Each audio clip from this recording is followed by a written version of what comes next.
Selamat datang di SMKN 1 Bayan.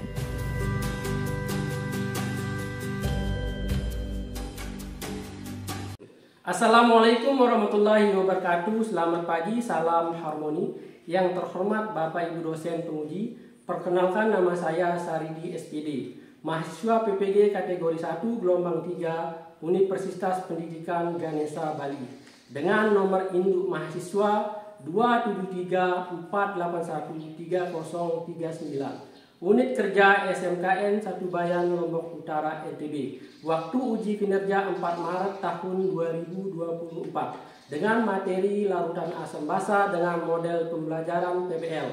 Berikut video kinerja saya. Selamat menyaksikan.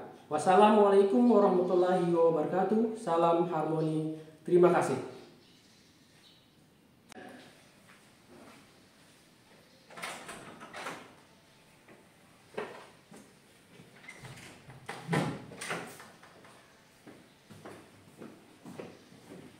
Siap.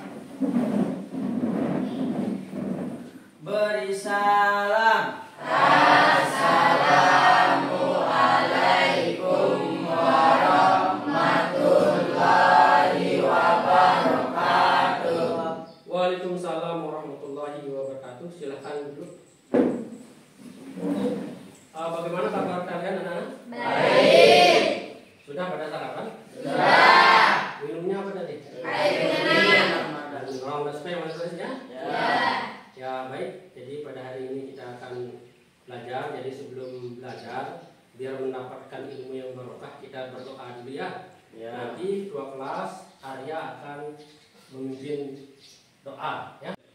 Sebelum kita belajar, marilah kita berdoa menurut agama dan kepercayaan kita masing-masing. Berdoa mulai.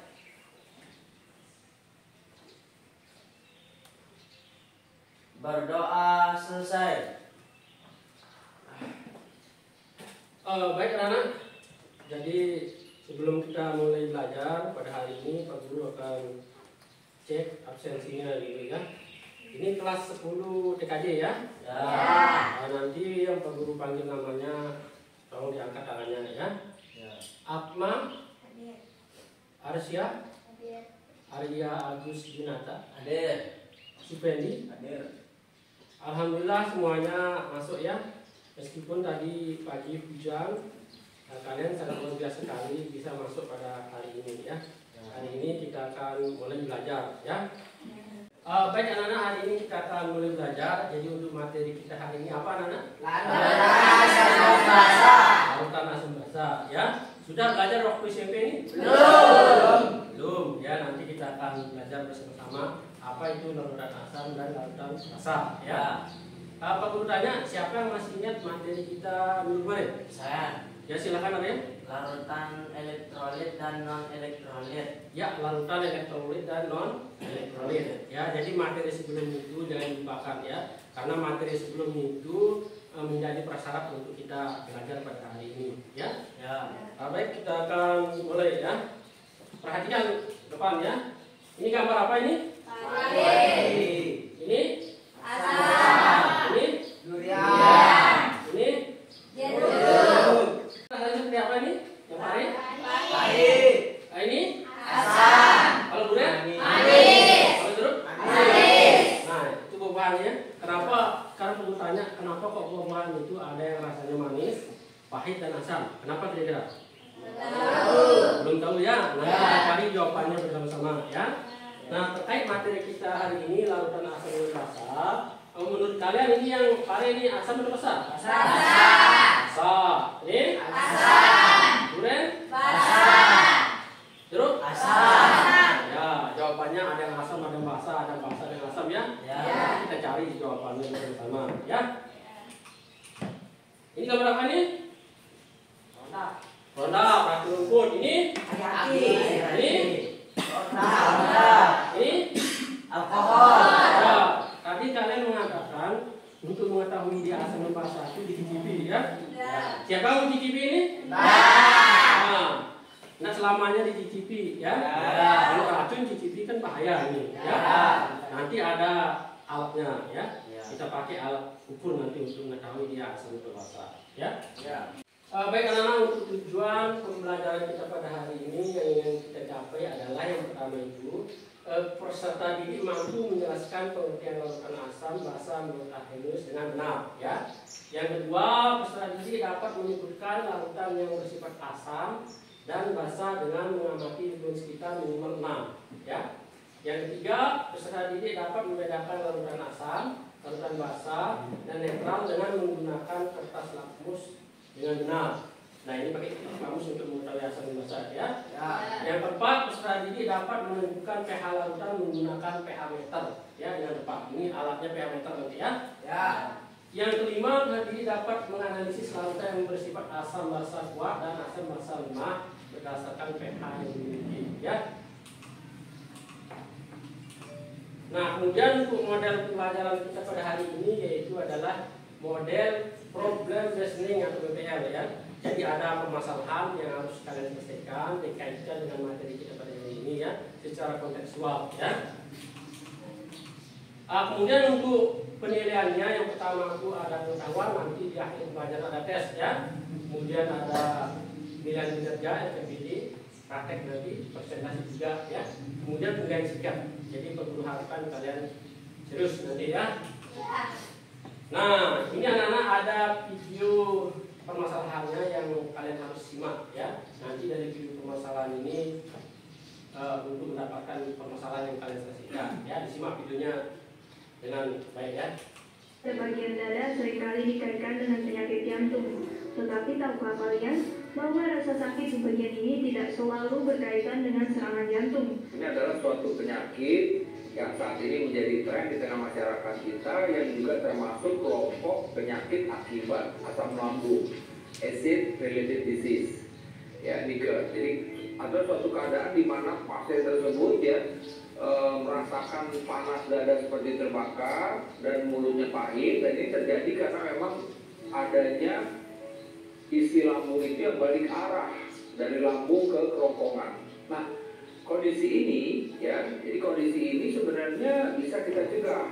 Nah, bagaimana kita mencegahnya? Pertama adalah kita menghindari makanan-makanan yang meningkatkan produksi asam lambung, ya, seperti misalnya makanan mengandung kafein, yang utama. Kemudian kita juga menghindari makanan-makanan yang menyebabkan pengosongan lambung, ya, menjadi terlambat, atau adanya pelemahan klep pada antara kerongkongan dan lambung kita. Jadi seperti misalnya makanan mengandung coklat dan keju. Nah, kemudian juga di satu sisi gaya hidup misalnya. Jadi kebiasaan-kebiasaan yang habis makan langsung tidur misalnya, itu pun juga akan menginjus, ya, terjadinya reflux tersebut, ya, balik arah tersebut. Dan kemudian juga kegemukan, ya, kegemukan juga akan, ya, menyebabkan reflux itu juga mudah terjadi. Dan satu lagi tentu aktivitas olahraga, jadi olahraga mesti teratur. Nah, konsumsi alkohol harus dikurangi dan juga konsumsi rokok harus dikurangi. Jadi ini kondisi-kondisi yang bagaimana kita bisa mencegah agar GERD kita itu tidak kambuh dan GERD itu bisa terkendali dan kita bisa terbebas dari GERD kita. Oh, jadi penyakit GERD ini diakibatkan oleh asam lambung yang berbalik arah dari lambung ke kerongkongan, ya. Lalu bagaimana cara mengatasi GERD saat menyerang penderitanya? Prinsipnya di dalam menangani pasien-pasien dengan permasalahan lambung ini ada dua hal. Pertama adalah memang perubahan gaya hidup. Tadi, ya, jadi harusnya dia mengurangi konsumsi yang meningkatkan produksi asam lambung seperti tadi kafein, itu harus dihindari. Kemudian juga bahwa faktor stres, ya, itu juga bisa menyebabkan kecemasan, itu menyebabkan produksi asam lambung meningkat. Jadi dia harus pengendalian diri. Ya, kemudian tadi yang saya sebutkan bahwa dia harus mengontrol berat badan kita. Jadi ini hal-hal yang memang harus diperhatikan, ya, gaya hidup ini, ya. Kemudian juga tentu obat-obatan. Ya, obat-obatan adalah obat-obatan untuk mengurangi produksi asam lambung. Nah, jadi dengan gaya hidup, kemudian dengan menurunkan dengan menggunakan obat-obat untuk menurunkan produksi asam lambung, dan yang terpenting juga harus diketahui oleh masyarakat, biasanya kita butuh waktu juga untuk menekan produksi asam lambung tersebut. Artinya apa? Pengobatan itu harus jangka panjang, ya paling tidak itu sekitar 6-8 minggu. Ya, nah biasanya pasien itu berasa 2 minggu sudah enak, dia nggak kontrol lagi ke dokter, jangan. Karena untuk menekan benar-benar produksi asam lambung yang benar-benar untuk proses penyembuhan dari penyakit asam lambung kita itu membutuhkan waktu paling tidak 6-8 minggu. Di warung dan toko-toko obat sekitar, banyak sekali tersedia obat dalam bentuk sirup untuk mengatasi asam lambung. Apakah obat-obatan ini efektif untuk menyembuhkan penderita GERD, Prof? Ya, jadi kalau kita lihat obat-obat untuk mengatasi permasalahan lambung kita, ini memang bermacam-macam. Jadi pertama adalah obat yang sifatnya untuk menetralkan asam lambung. Jadi itu seperti antasida. Nah, antasida ini memang ada bentuk sirup. Nah, ketika saya tanyakan kepada pasien, ya kadang-kadang pasien yang maunya yang tablet atau yang sirup. Tapi sekali lagi itu sifatnya hanya sesaat saja. Jadi ketika asam lambung tinggi, kita minum obat-obat yang mengandung antasida itu baik bentuk tablet maupun sirup, dan bisa dinetralkan. Jadi pasien itu lebih nyaman, agak nyaman saat itu. Nah, kemudian ada lagi obat yang memang sifatnya melapisi dinding lambung, ya itu namanya sukrafat. Ada yang bentuknya tablet, ada yang bentuknya sirup. Itu pun juga kerjanya hanya pelapis. Nah, yang utama justru adalah obat-obat yang bekerjanya untuk menekan produksi asam lambung. Ya, seperti dulu ada kelompok obat yang disebut ranitidin. Nah, sekarang ada obat yang lebih kuat lagi, yang juga kita bilang obat penghambat pompa proton, yaitu seperti omeprazol, lansoprazol, pantoprazol, esomeprazol, rabeprazol. Nah, ini termasuk kelompok-kelompok obat yang menekan produksi asam lambung. Baik anak-anak, jadi tugas kalian pada hari ini adalah membantu penderita asam lambung tersebut, ya, untuk mengelompokkan beberapa makanan atau minuman yang disarankan untuk mereka konsumsi. Paham Pak Guru? Paham. Ya, nanti ya dicari ya makanan apa saja, minuman apa saja yang diperbolehkan untuk asam lambung tersebut. Ya? Ya. Nah, sekarang bubar membentuk kelompok ya, seperti nama-nama yang sudah Pak Guru kirimkan kemarin ya. Sekarang silakan bubar membentuk kelompok.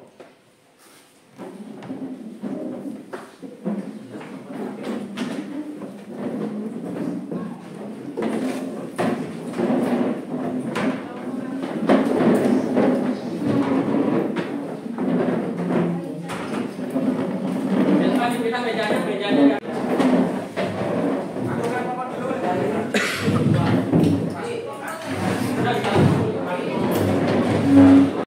Baik anak-anak, Pak Guru akan bagikan untuk LKPD yang kalian harus kerjakan ya.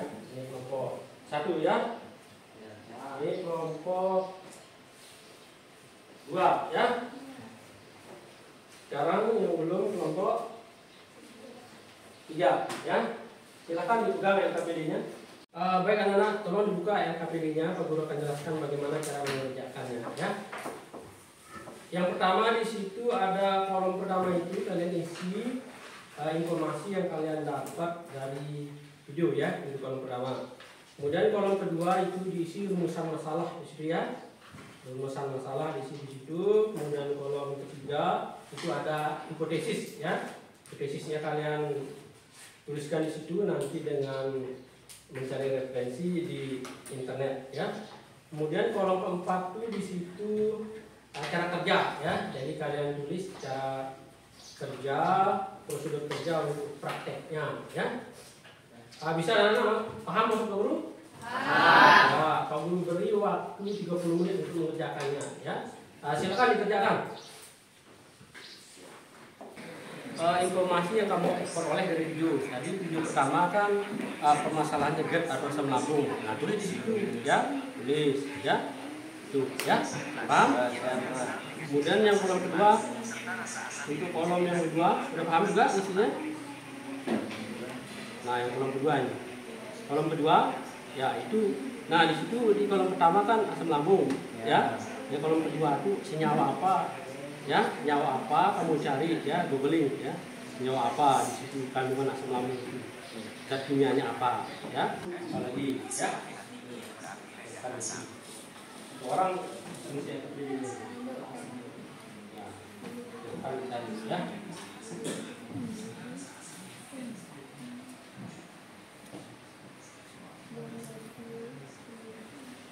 Tulis informasinya ya.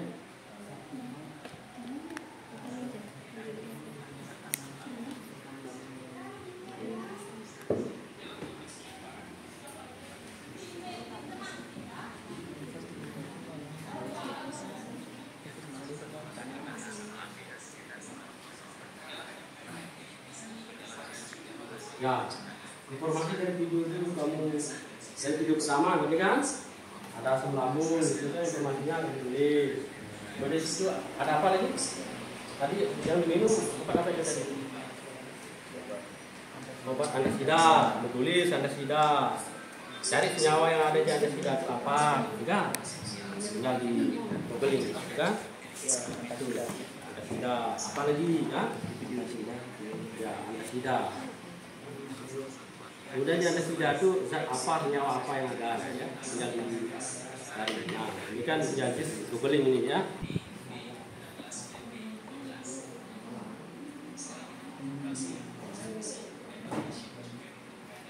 Sudah. Apa lagi kalian lakukan? Ya, ditulis semuanya ya. Ya. Ada tubuh itu di sini.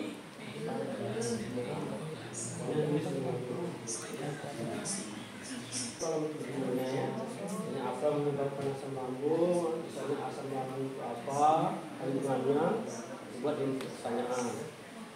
Di situ kan kamu dapat tadi obat mah, ya atau antasida, ya. Apa yang terdapat kandungannya dalam antasida tersebut, ya kamu tulis untuk pertanyaan. Ya silahkan. Nah ini sesuai dengan yang ini ya. Sesuai dengan ini. Ditulis. Pertama kan yang membawa apa ini? Asam Jawa. Nah ini ditulis jeruk. Ya jeruk semuanya ditulis. Ya. Paham? Ya silakan lanjutkan kalau paham. Ya tulis cara kerjanya apa? Pertama, kedua, ketiga sampai selesai. Ya.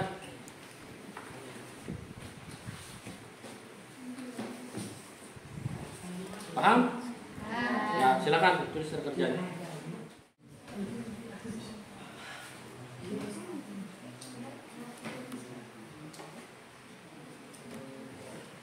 Cara kerjanya ini coba Pak Guru cek dulu.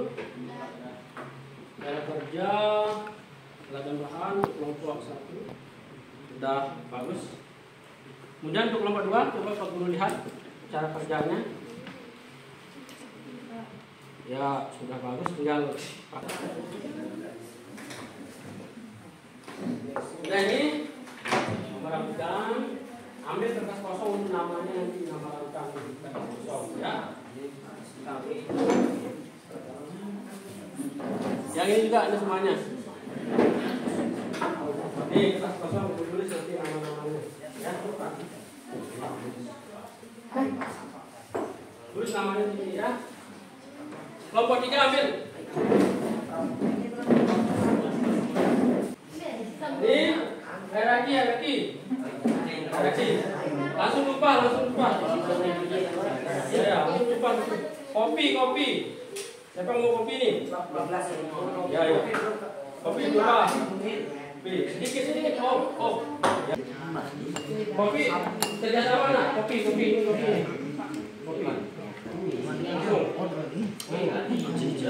Hierarki ya. Ini dibuka, nah jeruknya diambil airnya dari kamu enggak. Satu, tiga pakai tempatnya ini. Ya, siapkan terus. Ya, taruh di sini ya. Ya. Sudah ini? Nah, ini ambil. Pak, 3 begini, Pak. Bukan, digerus satu-satu. Lainkan tempatnya. Mereknya kan lain tuh. Ya, mereknya ini juga. Ya. Silakan digerus taruh situ. Ya. Lainkan.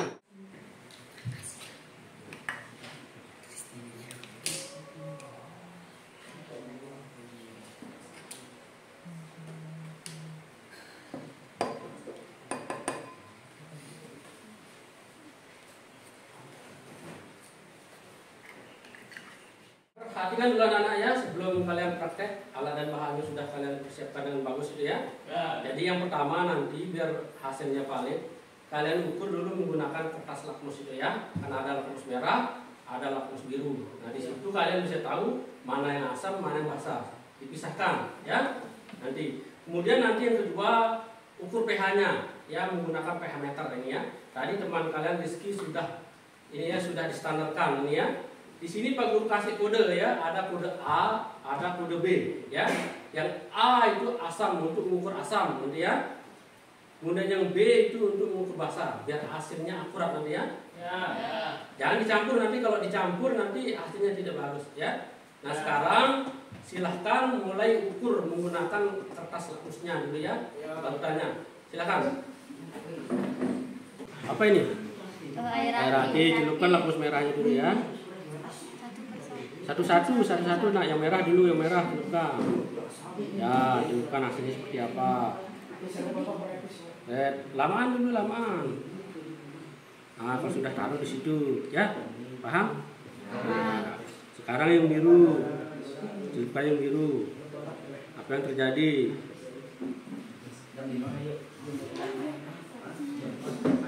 Santai, jangan gemeteran. Dideretkan. Nah, merah dulu baru biru.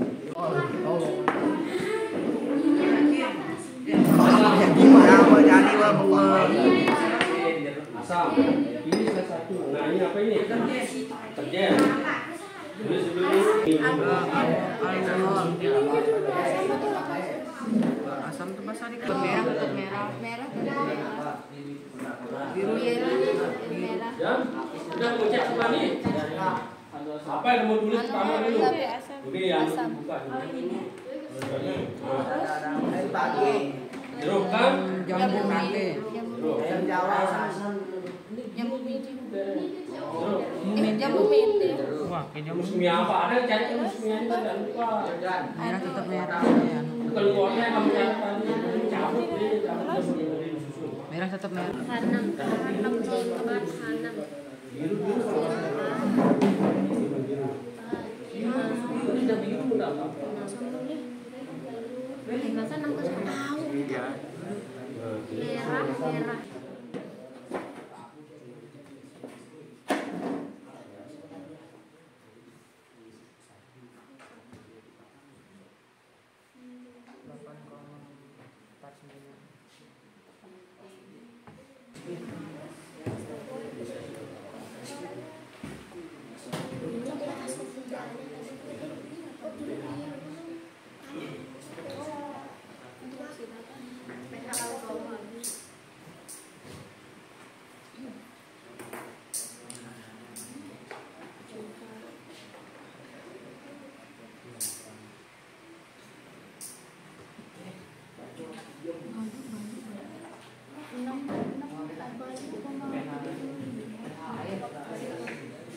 Asam klorida itu ditambah dengan andesida, diukur ya, berapa pH-nya, berubah berapa, jadi berapa itu.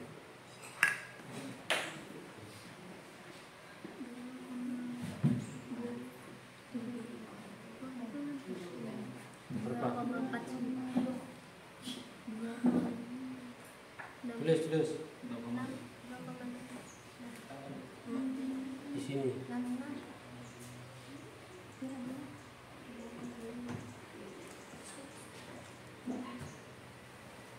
Berdiri. Langsung agak cepat ya.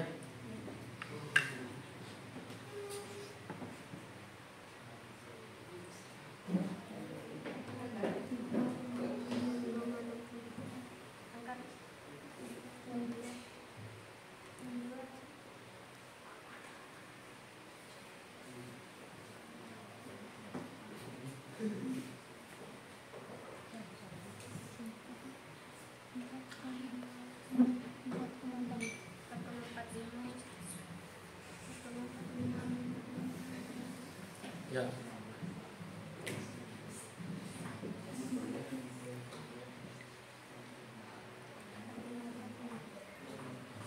Nah, tadi kalian sudah melakukan praktikum atau percobaan ya. Sekarang tugas kalian adalah presentasi ke depan ya. Kelompok mana yang mau mempresentasikan hasilnya duluan? Oh, silakan kelompok 1, maju.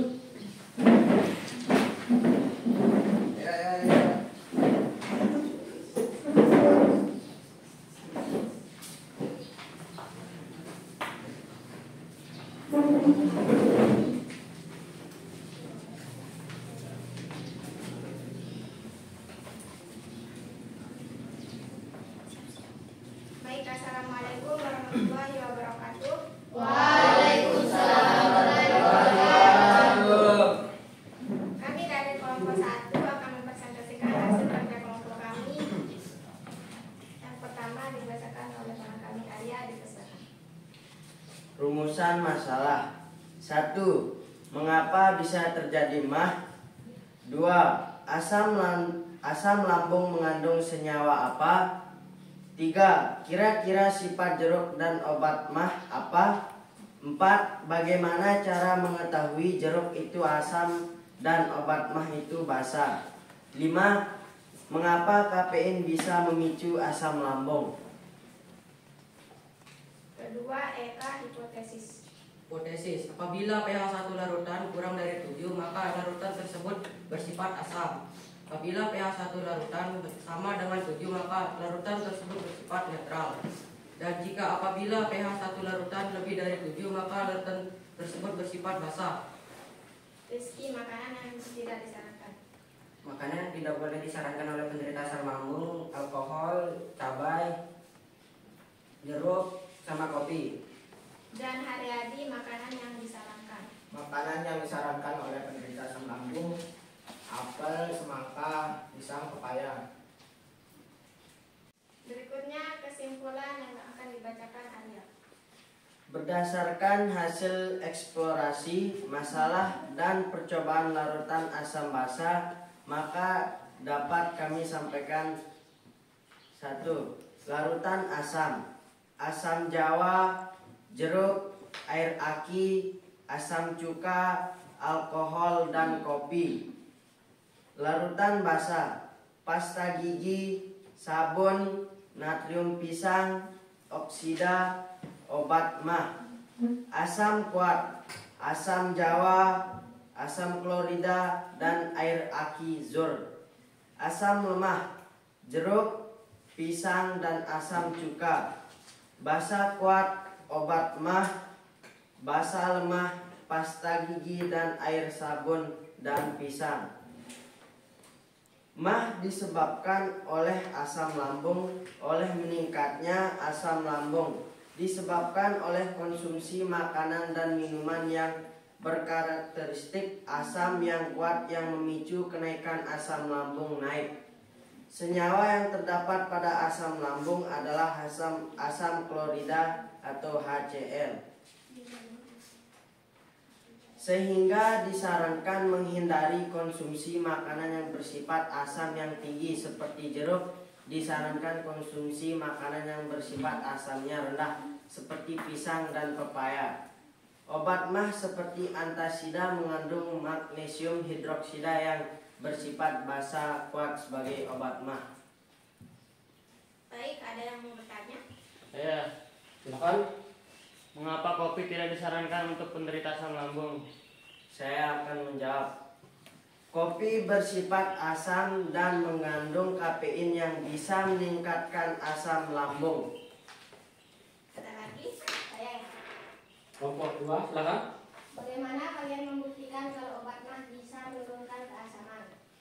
Saya akan menjawab lagi. Dari hasil percobaan tadi, HCl yang memiliki pH 2 setelah ditambahkan obat mah seperti antasida pH-nya menjadi 4. Ini artinya kekuatan asam menurun pada larutan HCl tersebut. Baik, ada yang mau bertanya lagi? Tidak. Baik, jika tidak ada yang bertanya, sekian dari kelompok kami. Wassalamualaikum warahmatullahi wabarakatuh. Waalaikumsalam warahmatullahi wabarakatuh. Kelompok 1 sangat luar biasa, diberikan tepuk tangan dulu.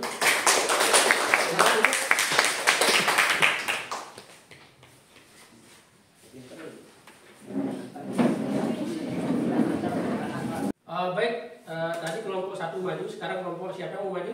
Kelompok 3. Ya, silakan. Kelompok 3 maju ya. Silakan.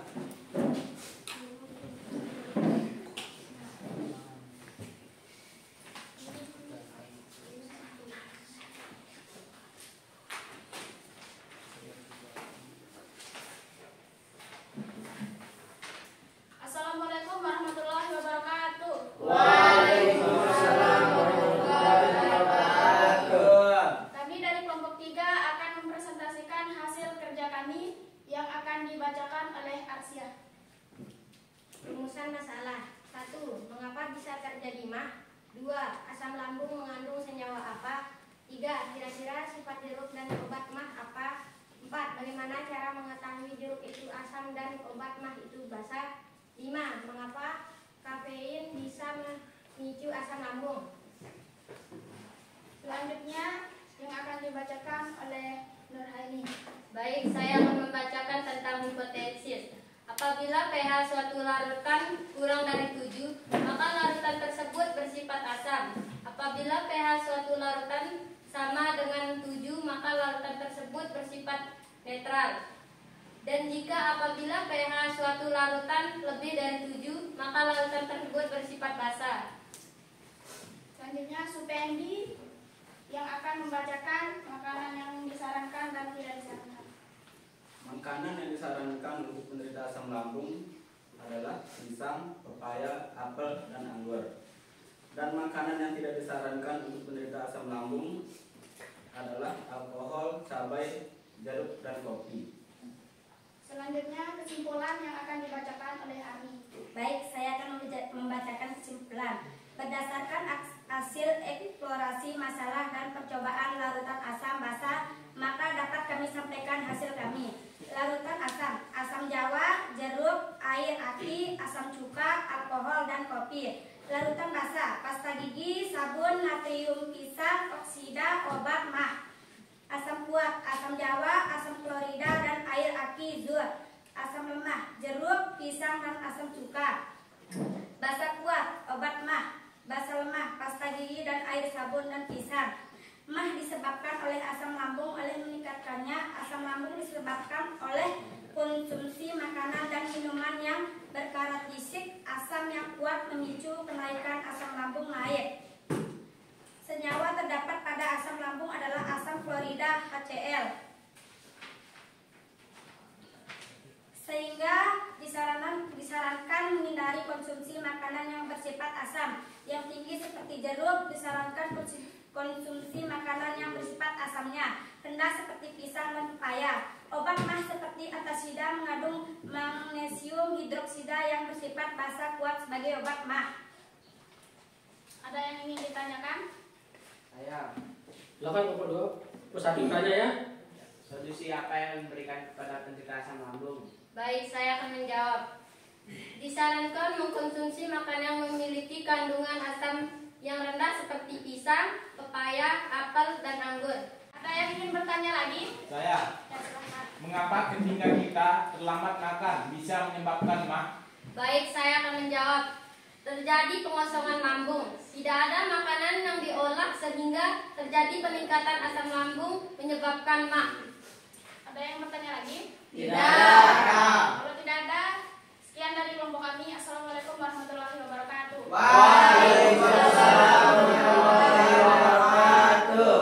Kelompok 3 sangat luar biasa, diberi tepuk tangan dulu. Baik anak-anak, sekarang saatnya kita refleksi kembali, review ulang apa yang kita pelajari tadi ya. Dikuatkan lagi ya. Siapa yang masih ingat alat untuk mengukur larutan asam dan basa? Saya Pak. Silakan dulu. Kertas lakmus dan pH meter. pH meter, kertas lakmus dan pH meter. Berapa pH-nya kalau asam, basa, dan netral itu berapa? Saya Pak. Silakan Arya. pH asam 6 ke bawah, pH Ya. netral 7, pH basa 8 sampai 14. Ya betul sekali. Siapa yang masih ingat contoh larutan asam? Saya. Ya silakan. Ada asam jawa dan jeruk. Ya asam jawa dan jeruk. Kalau yang basa siapa ingat? Saya. Ya silakan. Pasta gigi, air sabun, natrium oksida. Kalau yang asam kuat?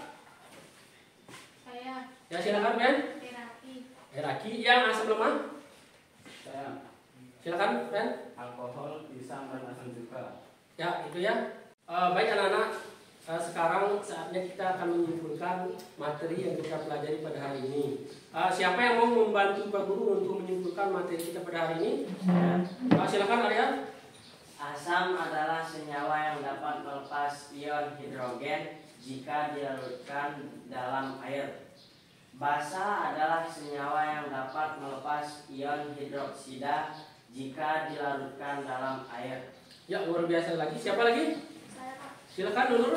Contoh larutan asam: asam klorida, asam cuka, asam sulfat, asam sitrat pada jeruk. Contoh larutan basa: obat emah mengandung magnesium hidroksida, natrium oksida, air sabun, pasta gigi. Siapa lagi? Ada lagi? Ya, Pak. Silakan Arni. Asam memiliki pH yaitu 6, 5, 4, 3, 2, dan 1. Semakin rendah nilai pH yang dimiliki oleh suatu zat, maka tingkat keasamannya semakin tinggi. Netral memiliki pH yaitu 7 dan basa rentang pH adalah 8 sampai 14. Semakin tinggi nilai pH yang dimiliki suatu zat, maka semakin kuat. Ya, siapa lagi? Bagus sekali. Siapa lagi?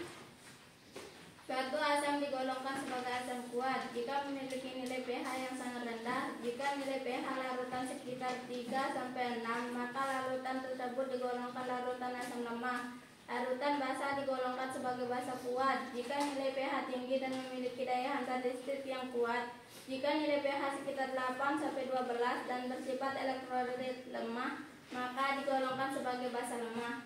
Oke, sangat luar biasa. Tepuk tangan dulu.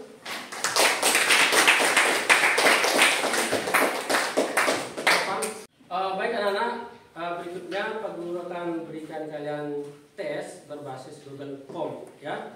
Atau kalian bisa menyekian barcode yang ada di LKPD untuk mengerjakan soal evaluasinya. Sekarang silahkan ambil HP-nya langsung scan, atau bisa mengecek link di grup kita untuk mengerjakan. Silahkan buka HP-nya, silahkan dikerjakan.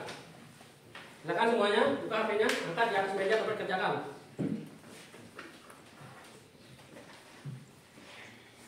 Nah, untuk tes formatifnya di situ langsung silahkan dikerjakan ya. Pak Guru kasih waktu 5 menit, silahkan dikerjakan.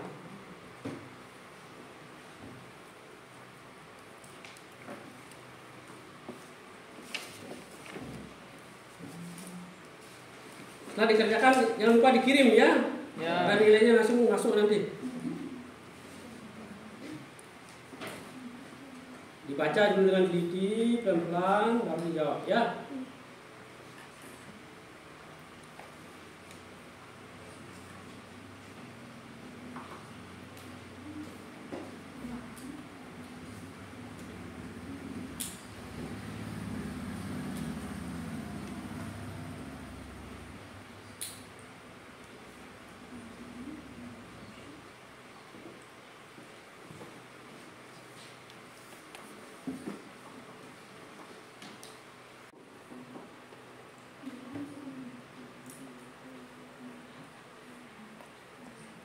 Tadi kalian sudah mengerjakan soal evaluasinya. Berikutnya Pak Guru akan menyampaikan materi yang akan kita bahas minggu depan, ya, yaitu teori asam menurut Bronsted teori, ya. Kemudian nanti kita juga akan membuat pupuk tolumit, ya.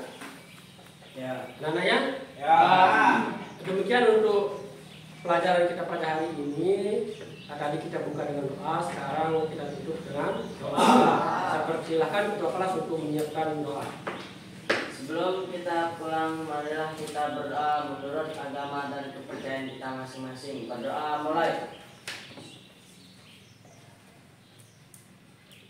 Berdoa selesai. Siap. Beri salam. Assalamualaikum warahmatullahi wabarakatuh. Waalaikumsalam warahmatullahi wabarakatuh. Selamat siang. Silakan Ibu. Siap.